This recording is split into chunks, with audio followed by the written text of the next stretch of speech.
Assalamualaikum warahmatullahi wabarakatuh. Hamda wa syukralillah, salatan wa salaman ala rasulillah wa ala alihi wa sahbihi wa mawalah. Sidang jemaah maghrib yang dimuliakan Allah subhanahu wa ta'ala, puji syukur kita kepada Allah atas waktu dan kesempatan yang Allah berikan kepada kita, kesehatan, sehingga dapatlah kita kembali bersujud di hadapan Allah subhanahu wa ta'ala. Salam dan salam kehadirat Nabi Muhammad sallallahu alaihi wasallam semoga terus tercurahkan untuk sahabat-sahabat beliau, keluarga beliau dan kita umatnya sampai akhir zaman. Beberapa pekan yang telah lewat telah berturut-turut kita bahas syubhat-syubhat yang dimunculkan pada zaman ini untuk pedulinya umat Islam terhadap masalah kepemimpinan. Ada syubhat yang dikatakan itu bukan urusan saya, ada syubhat yang dikatakan demokrasi hari ini, pemilu hari ini tidak mengandung sistem Islam. Lagi syubhat dikatakan apa artinya saya memilih nggak memilih sama aja, keadaannya gitu-gitu juga. Dan syubhat yang lain. Alhamdulillah telah kita jelaskan, apapun keputusannya harus kita sadari betul, memilih tidak memilih kita, ikut tidak ikut kita akan merasakan akibat dari proses ini semua. Kita harus menyadari bahwa jalan yang kita lewati itu sebuah keputusan politik. Harga-harga barang itulah sebuah keputusan politik. Insya Allah sudah membuat kita untuk menyadari hal ini sehingga kita semua ambil bagian untuk menunjukkan mana orang yang paling baik untuk memimpin kita. Sehingga pada tanggal 14 Februari nanti kita tidak ada yang absen. Lantas bagaimana ciri-ciri orang yang wajar untuk kita jadikan sebagai pemimpin kita? Majelis Permuhadatan Ulama dalam hal ini MUI Pusat telah memberikan ciri-ciri. Di antara ciri-ciri yang mereka sebutkan adalah terpenuhinya sifat-sifat Rasul pada mereka, yaitu sidik, amanah, tabligh, fatanah. Memang pada zaman ini mencari orang yang sempurna tidak ada. Yang sempurna itu adalah Rasulullah sallallahu alaihi wasallam. Akan tetapi tentunya kita akan mencari orang-orang yang mendekati kepada ciri-ciri itu. Tidak 100%, minimal di bawah itu. Oh ternyata ketika kita tilik-tilik, kita lihat-lihat, semuanya orang baik-baik, maka kita pilih orang yang paling baik.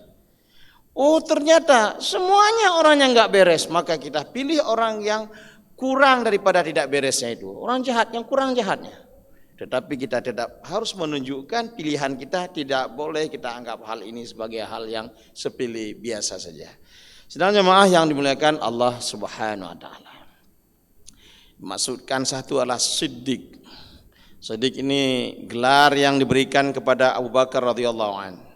Ketika disampaikan oleh Abu Jahal tentang Rasulullah sallallahu alaihi wasallam, sahabatnya berkata telah ke Masjidil Aqsa tadi malam dan telah naik ke langit ke-7.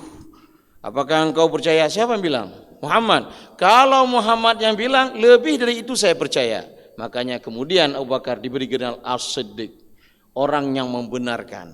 Maka kita lihatlah pemimpin-pemimpin hari ini, orang-orang yang bakal memimpin hari ini, kita lihat rekam jejaknya. Apakah memiliki sifat As-Siddiq ini? Apakah memiliki sifat menyampaikan yang benar ini?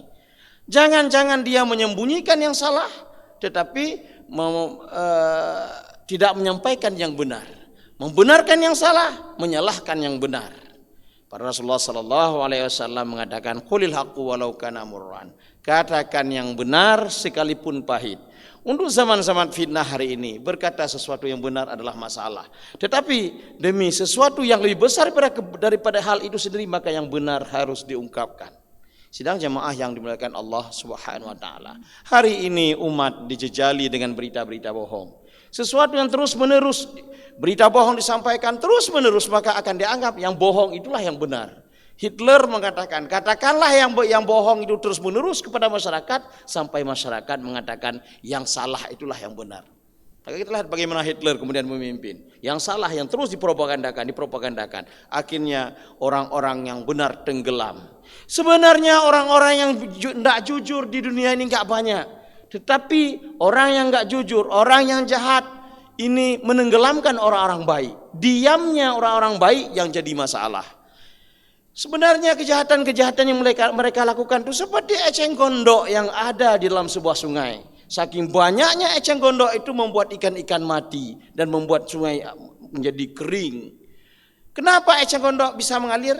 Tidak bisa hidup terus karena tidak ada yang mendakwahkan, tidak ada yang menyampaikan kebenaran. Sekiranya turun hujan sedikit saja, maka eceng gondok itu akan hilang dia ke lautan sana. Sekiranya kita sebenarnya yang melaksanakan salat berjamaah ini menyampaikan kebenaran itu, bersuara semua kita pada anak kita, pada tetangga kita, pada saudara-saudara kita, insya Allah kebenaran itu akan muncul. Tetapi ketika yang benar kita tidak mau bantu, akhirnya yang salahlah yang merajalela. Yang kedua, sifat yang harus kita lihat pada mereka, amanah hendak dia. Rekam jejak bisa kita lihat.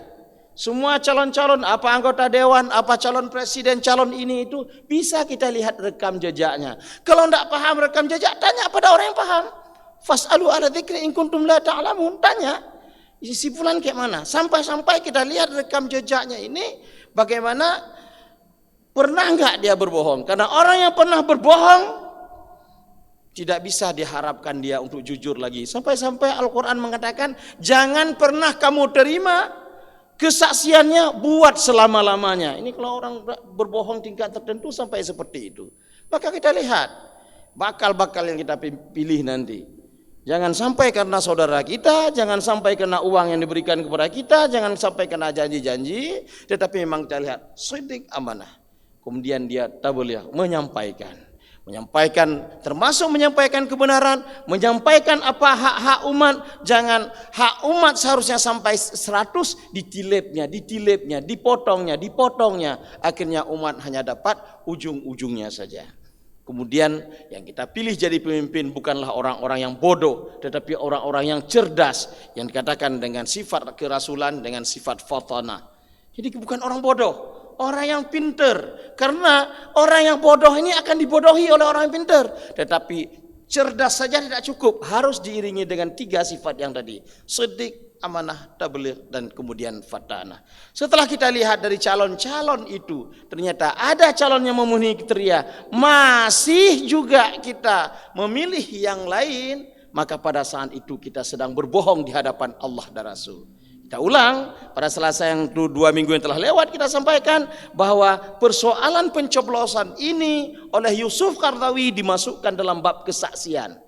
Bahwa kita bersaksi di hadapan Allah, kita kadang masuk dalam lubang pencoblosan, orang ini lebih baik daripada orang itu, yang ini lebih jelek daripada yang itu. Semoga bermanfaat bagi kita semua untuk menggunakan hak pilih kita demi kemajuan Islam. Subhanakallahumma wa bihamdika asyhadu an la ilaha illa anta astaghfiruka wa atubu ilaik. Assalamualaikum warahmatullahi wabarakatuh.